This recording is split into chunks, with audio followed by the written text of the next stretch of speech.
My boss mocked me and fired me for taking medical leave. So when she discovered who my patient really was, her power crumbled in silence. Absolutely not, Sarah.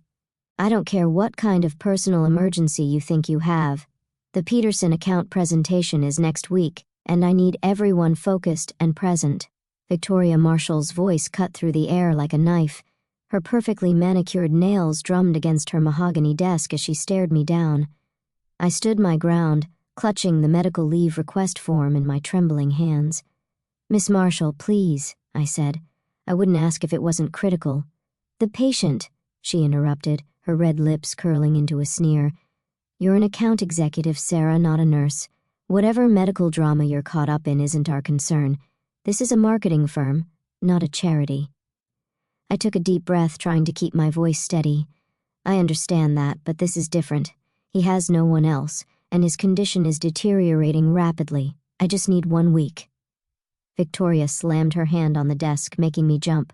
"I've heard enough of your excuses. You've been distracted for weeks, taking long lunches, leaving early. Now you want a whole week off right before our biggest presentation of the year? The answer is no." I felt my chest tighten. Victoria had always been harsh, but this was different. This was cruel. "Miss Marshall," I said, "I've never taken a sick day in 3 years. I've worked every holiday, every weekend you've asked. I'm just asking for this 1 week." "It could cost us millions," she cut in, standing up to her full height. At 5 feet 10 inches in her designer heels, she towered over me. "Do you have any idea what the Peterson account means to this firm? Of course you don't. You're too wrapped up in your little humanitarian project to see the bigger picture." The way she said humanitarian project made it sound like a dirty word. I thought about the man lying in a hospital bed across town, his kind eyes and gentle smile despite the pain he was in. He didn't deserve to die alone just because Victoria Marshall couldn't see past her quarterly projections. "I'm taking the week," I said quietly but firmly. "I'll work remotely, nights, weekends, whatever it takes, but I need to be there for him." Victoria's eyes narrowed dangerously. "Are you defying me, Sarah? I'm doing what's right." She laughed, a cold, harsh sound that echoed through her corner office. "What's right? Let me tell you what's right. What's right is doing your job. What's right is being a team player. What's right is understanding that in this business, we don't have the luxury of playing Mother Teresa." I stood there, my heart pounding but my resolve unshaken. "I understand if you need to write me up or dock my pay, but I'm taking the week." Victoria walked around her desk slowly, like a predator circling its prey. "Oh, I'll do better than that." She picked up my leave request form and tore it in half, then quarters, letting the pieces flutter to the floor. "You're fired." The words hit me like a physical blow, but I refused to let her see me flinch. "You're firing me for requesting medical leave? I'm firing you for insubordination, poor performance, and failure to prioritize company interests," she said, smiling, the expression never reaching her eyes. "Enjoy unemployment, Sarah. I'm sure your patient will appreciate your sacrifice. I should have felt devastated. 3 years of my life, countless 60-hour weeks, all the missed family events and canceled vacations, gone in an instant. But standing there in Victoria's office, watching her smug satisfaction, I felt something else entirely, relief. "Thank you for making this decision easier," I said, turning to leave. "Oh, and Sarah," Victoria called after me, "don't bother asking for a reference. As far as I'm concerned, you never worked here." I walked out of her office with my head held high, ignoring the curious stares of my soon-to-be ex-co-workers. My hands were steady as I packed up my desk, carefully placing my photos and personal items into a cardboard box. Jenny from accounting hurried over, her face full of concern. "Sarah, what happened?" she asked. I heard raised voices. "Victoria fired me," I said simply, wrapping my favorite coffee mug in newspaper. "What? She can't do that. Not over medical leave." I smiled at Jenny's outrage. She can, and she did, but it's okay, really. And surprisingly it was. As I walked out of the glass and steel building that had been my professional home for the past 3 years, I felt lighter than I had in months. My career might be in shambles, but I knew I was doing the right thing. The hospital was a 20-minute drive from the office. As I navigated through midday traffic, I thought about how I'd ended up here. It had started with Thomas Edwards. He didn't look like a man worth millions in his faded hospital gown, with his silver hair thinning and his face gaunt from chemotherapy. He looked like any other patient. But it was his eyes that caught my attention, bright, alert, and filled with a kindness that seemed to defy his circumstances. "The Great Gatsby again?" he'd said when I walked in with the book. "Don't you think that's a bit on the nose for a cancer ward?" I laughed, surprised by his humor. "Would you prefer something more upbeat? I have the bell jar in my bag." That had made him laugh too, a warm, genuine sound that seemed to brighten the sterile hospital room. We'd spent the next hour talking about literature, life, and everything in between. By the time I left, I knew I'd met someone special. Over the next few weeks, I found myself visiting Thomas more frequently. He told me about his life, how he built his investment firm from nothing, how he lost his wife to cancer 15 years ago, how his children were scattered across the globe, too busy with their own lives to visit their dying father. "It's my own fault," he said without bitterness. "I spent so many years building my empire, I forgot to build relationships. Now look at me. All the money in the world, and not a soul to share it with." But that wasn't entirely true anymore, because he had me. I pulled into the hospital parking lot, grabbing my box of belongings from the passenger seat. As I walked through the familiar corridors toward Thomas's room, I thought about Victoria's words, "Enjoy unemployment." She had no idea that some things were worth more than a steady paycheck or a corner office. Thomas was awake when I walked in, his face lighting up despite the obvious pain he was in. "Sarah, what are you doing here so early? Don't you have work?"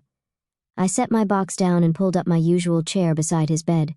"Change of plans. Looks like I'll be able to spend more time here after all."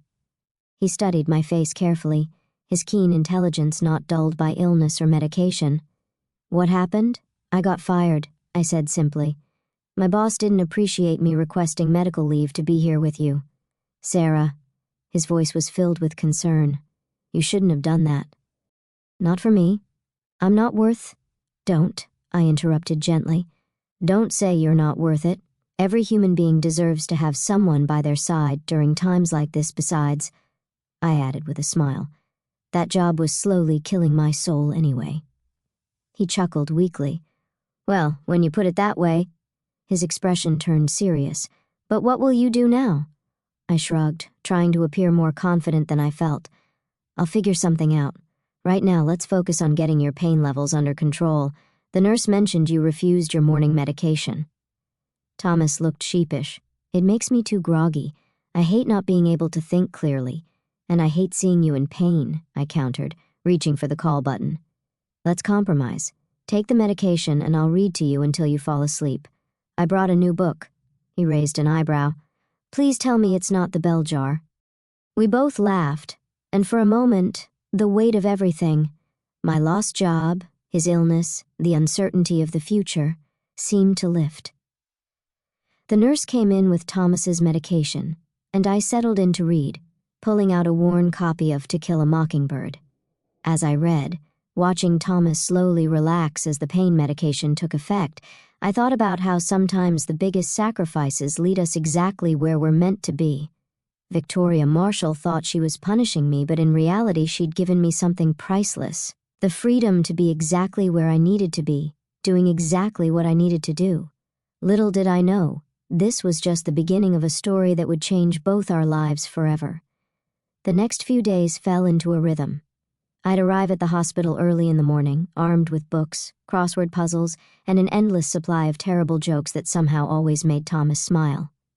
We talked for hours, about his business empire, my dreams of starting my own marketing consultancy, the books we loved, the lives we'd lived. Between monitoring his medication schedule and coordinating with his medical team, I learned more about Thomas Edwards, the man, not just Thomas Edwards, the patient. I learned about his first business venture, a failed computer repair shop in the 1980s that taught him more about resilience than any success ever could.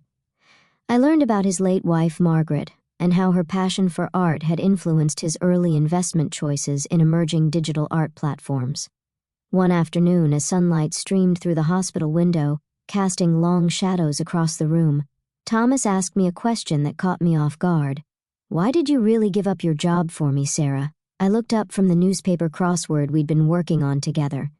You told me what you thought I needed to hear," he interrupted gently, "but I want the truth." I set the newspaper aside, considering his question. "Do you remember your first week here, when I was reading to the patients?" He nodded. "I read to 17 people that day. 15 had family with them. 1 had friends visiting. You were the only one alone." I met his eyes. "When I asked the nurse about you, she said you'd been here for 3 weeks without a single visitor.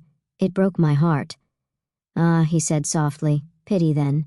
"No," I said firmly, "not pity. Recognition. I recognized something in you that I've always seen in myself.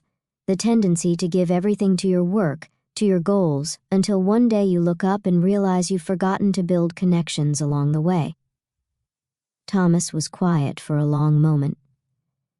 "You're too young to be so wise," he finally said. "And you're too important to be alone," I countered. He smiled, though his eyes were suddenly bright with unshed tears. "Important?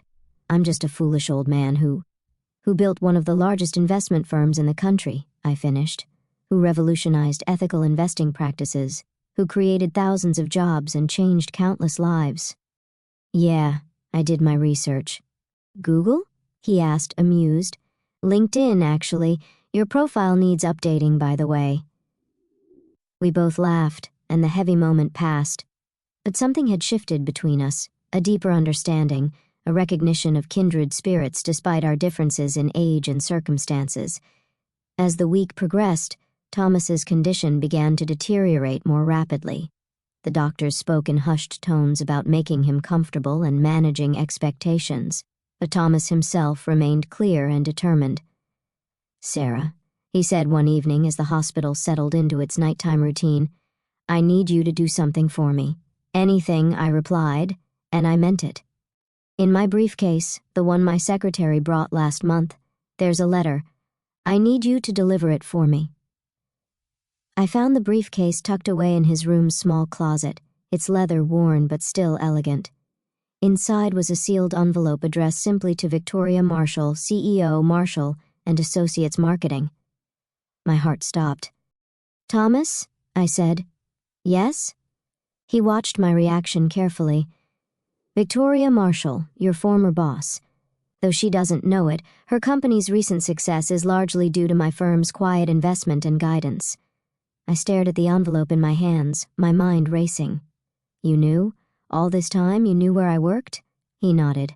"I recognized your company ID card that first day. I've been following Marshall and Associates' progress for years. It's one of my more interesting investments." "Why didn't you say anything?" "Because I wanted to get to know you as Sarah, not as an employee of a company I partially own." He shifted in his bed, wincing slightly. "And I'm glad I did. It showed me exactly who you are, someone who would give up everything to help a stranger, even when it costs you dearly." I sat down heavily in my chair, the envelope feeling suddenly heavy in my hands. "What's in the letter?" "The truth," he said simply. "About investment strategies, about company direction, about leadership." He paused, his expression hardening slightly. "About how true success isn't measured in quarterly profits or market share, but in how we treat people." I looked at the envelope, then back at Thomas. "When do you want me to deliver it?" "Tomorrow," he said. "I think it's time Victoria Marshall learned a few things about the real cost of success." As I left the hospital that night, the letter safely tucked in my bag, I couldn't help but wonder what tomorrow would bring. Victoria Marshall had tried to break me, thinking she held all the power. But sometimes, life has a way of evening the score, not through revenge or malice, but through simple truth and justice. Little did Victoria know, her world was about to change forever, and I had a front-row seat to watch it happen. The next morning I stood in front of Marshall and Associates' gleaming office building, Thomas's letter clutched in my hand. The same security guard who had wished me good morning every day for 3 years now looked at me apologetically. "I'm sorry, Miss Collins, but you're not on the approved visitor list anymore. Miss Marshall's orders." I smiled, pulling out my phone. "Could you please call up to Victoria's office? Tell her I have a letter from Thomas Edwards." The guard's eyes widened slightly at the name. Clearly, he recognized it. After a brief call, he handed me a visitor's badge, his expression puzzled. "Miss Marshall will see you immediately." The elevator ride to the 20th floor felt surreal. Just a week ago, I'd been rushing up here, juggling presentation materials and coffee, desperately trying to balance my work life with my volunteer commitments. Now, I was calmer than I'd ever been, knowing that what happened next would change everything. Victoria's assistant jumped up when I stepped out of the elevator. "Miss Marshall is waiting for you," she said, hurrying to open the office door. I noticed she couldn't quite meet my eyes. Word of my firing had clearly spread. Victoria sat behind her desk, her posture rigid, her expression carefully neutral. "Sarah," she said coolly, "I assume this isn't a misguided attempt to get your job back." I placed Thomas's letter on her desk. "No, Victoria. This is a delivery from Thomas Edwards." She stared at the envelope, her perfectly manicured hand hovering over it. "Thomas Edwards, the investor?" "The same." I sat down without being invited, enjoying the flash of annoyance that crossed her face. "He asked me to deliver this personally." Victoria's eyes narrowed as she picked up the envelope. "How do you know Thomas Edwards?" "He's my patient," I said simply, "the one you fired me for helping." The color drained from Victoria's face as the implications hit her. Her hands trembled slightly as she opened the letter, her eyes scanning the contents rapidly. I watched as her expression shifted from disbelief to horror to something close to panic. This can't be right," she whispered, more to herself than to me. "What's wrong, Victoria? Not the letter you were expecting?" She looked up at me, her usual composure completely shattered. "He's pulling his investment, all of it, effective immediately." She shuffled through the papers frantically. "This would ruin us. The Peterson account, the new office expansion, everything. It's all backed by his firm." "I know," I said quietly. "You know?" Her voice rose sharply. "You knew about this and you didn't say anything?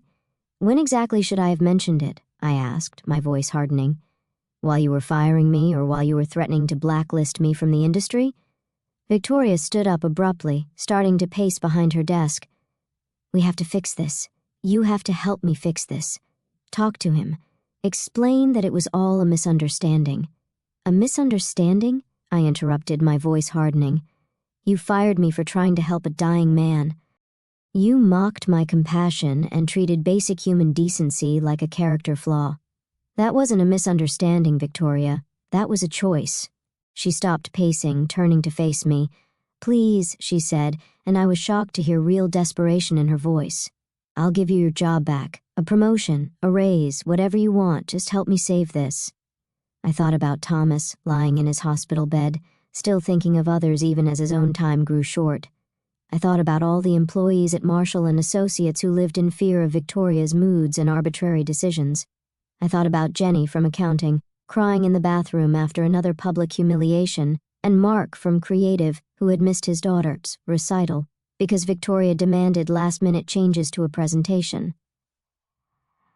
"I don't want my job back," I said finally.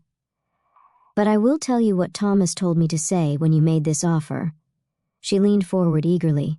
"Yes?" "He says you have a choice. You can keep his investment, keep your position, keep everything, but only if you agree to some changes." "What changes?" I pulled out another envelope, this one containing the document Thomas had drafted late last night.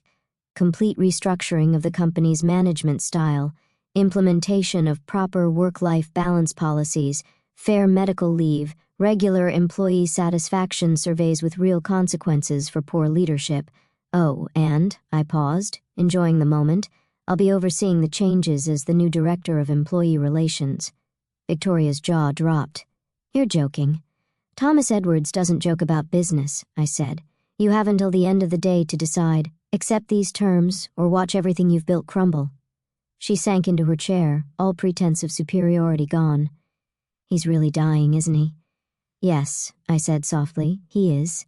And his last act in business will either be saving this company from its toxic culture or making an example of it. The choice is yours." Victoria stared at the documents for a long moment. Finally, she looked up at me, and for the first time, I saw something like respect in her eyes. "You planned this, didn't you? Getting close to him, telling him about the company." I shook my head. "No, Victoria, I just showed kindness to someone who needed it. Everything else," I gestured to the letters on her desk. "This was all Thomas. He's been watching this company for years, waiting to see if you'd grow into the kind of leader he could trust. Last week, you showed him exactly who you are." The silence that followed was heavy with understanding. Victoria picked up a pen, her hand only slightly shaking as she signed the documents. "I assume you'll want your own office." "Corner office," I corrected, with a view. "And I start next week." When I left Victoria's office, the whole floor was eerily quiet. Word would spread soon enough about what had happened, but for now, I savored the peace. I had one more stop to make. Thomas was sleeping when I returned to the hospital, his breath shallow but steady. I sat in my usual chair, taking his frail hand in mine. "It's done," I said softly. She signed everything. His eyes fluttered open, and a small smile crossed his face. Never doubted she would. Victoria Marshall isn't stupid. Ruthless, maybe, but not stupid. "Thank you," I said, squeezing his hand gently, "for everything." He shook his head slightly. "No, Sarah, thank you. You showed me that, even at the end, it's possible to make a difference, to leave things better than we found them." Over the next few days, I split my time between the hospital and the office, setting up the new policies that would transform Marshall and Associates. Victoria, to her credit, threw herself into the changes with the same intensity she'd once used to terrorize her employees. Maybe she was just protecting her investment, or maybe something had genuinely shifted in her understanding of leadership. Thomas held on long enough to see the first employee satisfaction survey results, smiling weakly as I read him the overwhelmingly positive responses. "See," he whispered, "sometimes the best investments are in people." He passed away peacefully 3 days later, holding my hand as I read to him from The Great Gatsby, his final joke about inappropriate book choices for a hospital ward. At his memorial service, I was surprised by the number of people who attended, not just business associates and employees, but people whose lives he had touched in quiet ways: scholarship recipients, small business owners he'd mentored, charity workers he'd supported anonymously. Victoria was there too, standing quietly at the back, looking thoughtful. A month later, I sat in my new corner office, reviewing applications for our expanded employee assistance program. Jenny from accounting poked her head in, grinning. "You'll never believe what just happened," she said. "Victoria approved all the flexible working requests, all of them," and she smiled while doing it. I laughed, glancing at the photo of Thomas I kept on my desk. "People can surprise you sometimes," I said, "especially when someone shows them a better way." As I looked out over the city skyline, I thought about how life has a way of coming full circle. Victoria had fired me for showing compassion, thinking it was a weakness. Instead, that same compassion had led me to Thomas, who showed us all that true strength lies in how we treat others. The company culture at Marshall & Associates was transforming, slowly but surely. Victoria was learning to balance ambition with empathy, and employees were finally feeling valued and heard. It wasn't perfect, change never is, but it was progress. Every morning as I walked into the building, I remembered Thomas's words. Sometimes the best investments are in people. He had invested in me when I was just a volunteer reader, seeing something worth nurturing. Now, I was investing in others, creating the kind of workplace where kindness wasn't seen as weakness and where success was measured not just in profits, but in the lives we touched. Victoria still had her moments of old habits creeping back, but now there was a system in place to check her worst impulses. More importantly, she was beginning to see the benefits of a happier, more loyal workforce. Productivity was up, turnover was down, and our reputation in the industry was soaring. 1 year to the day after Thomas's passing, I received a package from his lawyers. Inside was a letter, written in his familiar, shaky handwriting during his final days. "Dear Sarah," it began, "if you're reading this, a year has passed since our paths crossed. I hope by now you've seen the fruits of our little experiment in corporate transformation. But more than that, I hope you've realized something about yourself. You see, when you walked into my hospital room that first day, I didn't just see someone with a kind heart. I saw a leader, someone who understood that true power comes not from authority but from empathy. Someone who could change not just one company, but potentially an entire industry's approach to human capital. That's why I've left you something else, voting shares in my investment firm. Use them wisely. Look for other companies like Marshall and Associates, businesses with potential held back by toxic leadership. Change them too. You once told me that you gave up your job because you recognized something in me. Well, I recognized something in you too, the future of ethical business leadership. Make me proud. With gratitude and faith, Thomas. I sat in my office for a long time after reading that letter, watching the sun set over the city. In my inbox were dozens of emails from other companies, asking about our transformation, wanting to know our secret. On my desk were reports showing record profits alongside unprecedented employee satisfaction scores. Victoria knocked on my door, holding 2 cups of coffee, a peace offering that had become our weekly tradition. "Good news," she said, handing me a cup. "The Peterson account just renewed their contract. They said it's because of our new corporate culture initiatives." I smiled, thinking of that day a year ago when she fired me over this same account. "Funny how things work out, isn't it?" She nodded, looking thoughtful. "You know, I never thanked you properly for what you and Thomas did. You could have destroyed this company, but instead you saved it. Saved me too, if I'm being honest." "Thank Thomas," I said softly. "He believed in the power of second chances, and third and fourth," Victoria added with a wry smile. "I should know." As she left my office, I looked again at Thomas's letter. "Make me proud," he'd written, but I knew he already was, proud not just of me, but of every person in this building who had embraced change, who had learned to balance profit with compassion, who had discovered that success and kindness weren't mutually exclusive. Tomorrow, I would start looking at other companies, seeking out those who needed the same transformation. But for now, I sat in my corner office, sipping coffee and watching the city lights come alive, grateful for the twist of fate that had brought me to Thomas's hospital room, and for the chain of events that proved sometimes losing everything is the first step to gaining something better. The next morning, as I walked into the building, the security guard who had once apologetically turned me away now greeted me with a warm smile. "Good morning, Miss Collins. Making any lives better today?" I thought about Thomas, about Victoria, about all the changes we'd made and all the changes still to come. "Every day," I replied. "That's what good investments are all about." And somewhere I knew Thomas was smiling,